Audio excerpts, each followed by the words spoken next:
Okey, tapi sebelum tu saya pakai topi dululah.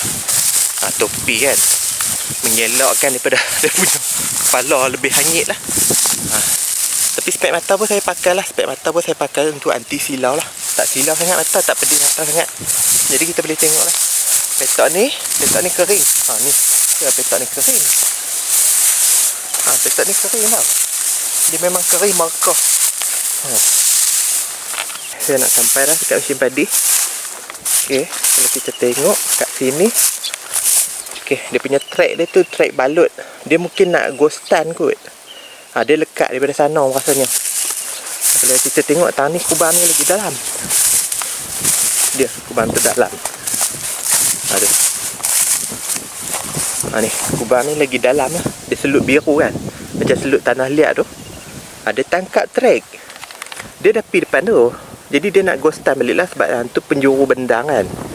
Dia nak ghostan balik. Dia boleh ghostan jugalah. Dia boleh ghostan. Dia pusing pergi belah tu sikit. Dia pusing pergi belah tu tak boleh pergi dah. Sebab dia punya track belah ni dia sangkut. Track belah ni dia selut liat kan. Okay. Kalau tengok tang ni pun memang selut liat lah. Tengok selut liat. Dia memang selut liat lah. Memang mencabar ni.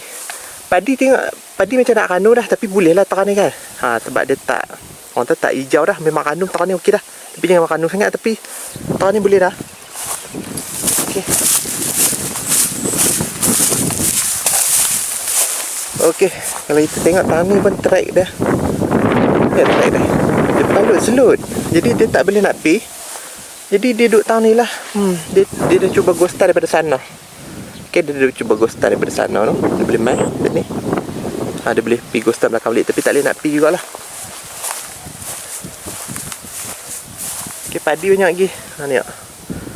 Sebab dia tapi saya tengok kat belah sana dia tak kering sangat. Dia tak berlorong kubang dalam macam tu. Tapi untuk bahagian di belakang tu tengok tak kering lah. Dia main kat tepi-tepi ni je. Dia jadi macam berlorong dalam macam ni. Macam mencabar jugalah.